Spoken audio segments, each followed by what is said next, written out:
सिग्नापुर गांव में संभाजी नाम का एक कुम्हार रहता था, जो शनिदेव का परम भक्त था। वो प्रतिदिन शनिदेव के मंदिर जाता और पूरे निष्ठा भाव से उन पर सरसों का तेल और काले तिल अर्पण कर उनकी पूजा करता। संभाजी की एक छोटी बहन भी थी, जो अपने बेटे और पति के साथ शहर में रहा करती थी। एक दिन संभाजी मिट्टी के बर्तन बना रहा था कि तभी एक सेठ उसके दरवाजे पर आता है। अरे भाई, संभाजी का घर यही है क्या? जी जी, मैं ही हूँ संभाजी, कहिए।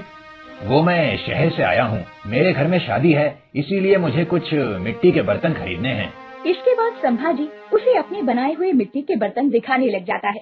सेठ अपनी पसंद अनुसार सारे बर्तन ले लेता है और बदले में उसे 100 रुपए देता है। बाहर आकर सेठ हंसने लगता है। भाई, ये तो मेरा फायदा ही हो गया। उसने तो मुझे गलती से 4 बर्तन ज्यादा ही दे दिए। ऐसे मूर्ख दुकानदार रोज मिलते रहें तो मजा ही आ जाए। लेकिन जैसे ही वो उस गांव की सीमा से बाहर अपने शहर जाने को होता है, उसके कदम आगे बढ़ ही नहीं पाते और अपने आप ही उसे अपनी गलती का पछतावा भी होने लगता है। वो भागते हुए वापस संभाजी के घर पहुंचता है। अरे भाई संभाजी। जी सेठ जी, आप यहाँ कुछ और खरीदना रह गया क्या? अरे मुझे कुछ खरीदना नहीं, बल्कि ये लो अपने 4 बर्तन वापस, जो तुमने मुझे गलती से दे दिए थे। मुझसे भूल हो गई, मुझे उसी वक्त ये वापस देना चाहिए था, लेकिन लालच के कारण मैंने ऐसा नहीं किया। लेकिन अब मुझे अपनी गलती का एहसास हो गया है, इसीलिए दया करके तुम इन बर्तनों को वापस ले लो भाई। ऐसा कहकर सेठ उन बर्तनों को संभाजी को वापस कर देता है और वहाँ से चला जाता है। हे प्रभु, मुझे पता है ये सब आपका ही चमत्कार है। जय शनिदेव, जय शनिदेव। अगले दिन संभाजी मिट्टी के बर्तन बनाने में व्यस्त था कि तभी दरवाजे पर ठक ठक की आवाज आती है। संभाजी दरवाजा खोलता है तो देखता है कि उसकी बहन रिद्धि का बेटा राहुल दरवाजे पर खड़ा था।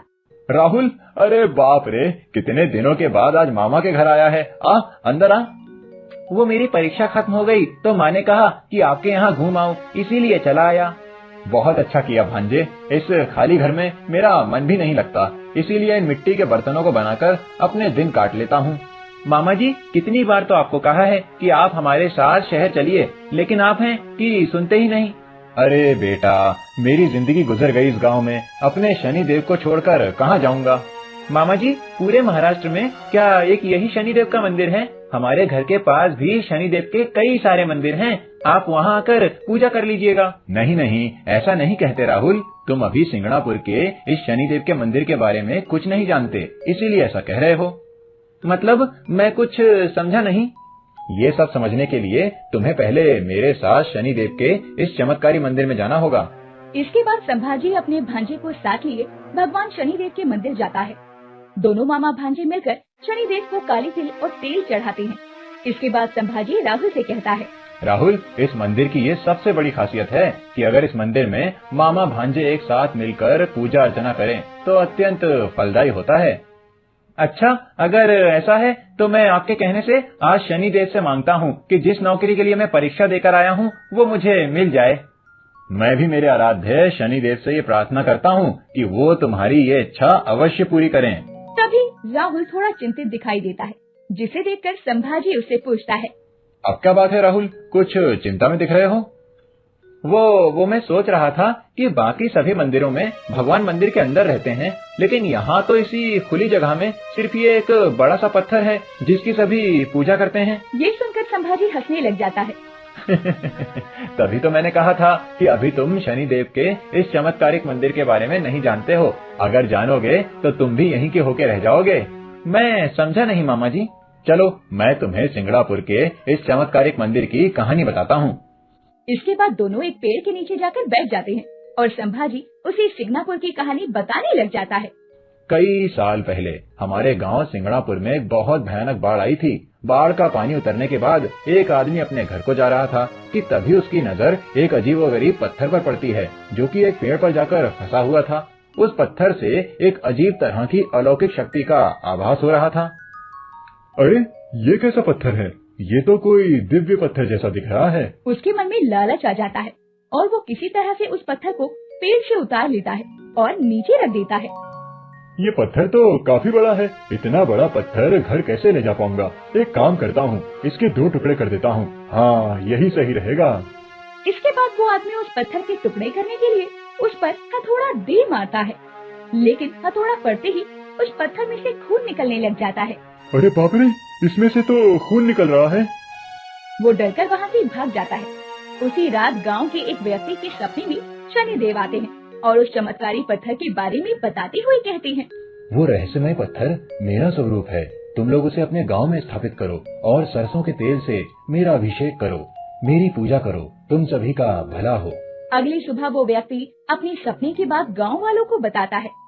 भाई लोग, शनिदेव के आदेश अनुसार हम सभी को वहाँ जाना चाहिए और उस पत्थर को स्थापित कर उसकी पूजा करनी चाहिए।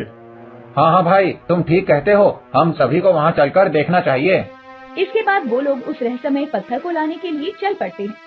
वहाँ पहुँचते ही सभी लोग मिलकर उस पत्थर को उठाने की कोशिश करते हैं, लेकिन वो पत्थर टस से मस भी नहीं होता। अरे भाई, ये पत्थर तो हिल ही नहीं रहा। काफी कोशिशों के बाद भी जब वो पत्थर अपनी जगह से नहीं हिलता तो वो लोग हार कर अपने गांव लौट आते हैं। उसी रात शनिदेव फिर से उस व्यक्ति के सपने में आते हैं और बताते हैं कि उस पत्थर को अगर मामा भांजे मिलकर उठाएं तो वो पत्थर वहाँ से उठ जाएगा। अगले ही दिन एक मामा भांजे की जोड़ी मिलकर उस पत्थर को उठाते हैं और मंदिर में स्थापित कर देते हैं और फिर गाँव वाले मिलकर सरसों के तेल और काले तिल से शनिदेव की पूजा करने लग जाते हैं। तभी से माना जाता है कि अगर मामा भांजा मिलकर यहाँ पूजा करें तो वो अधिक फलदायी होती है। तुम्हें पता है राहुल, हमारे गांव सिंगड़ापुर में शनिदेव की असीम कृपा है। यहाँ किसी के घर पर दरवाजा नहीं है। हाँ, ये तो मैंने भी देखा है। तो क्या मामा जी, यहाँ चोरी नहीं होती? शनिदेव की कृपा से हमारे गांव में कभी चोरी नहीं हो सकती, और अगर कोई चोरी करने का प्रयास भी करता है तो वो उस चुराए हुए धन को इस गांव की सीमा से बाहर नहीं ले जा पाता। इसके साथ ही उस पर शनिदेव का ऐसा प्रकोप पड़ता है कि वो स्वयं अपनी गलती स्वीकार कर लेता है। क्या मामा जी, ये सब सुनी हुई बातें हैं? नहीं नहीं, ऐसा खुद मेरे साथ भी हुआ है।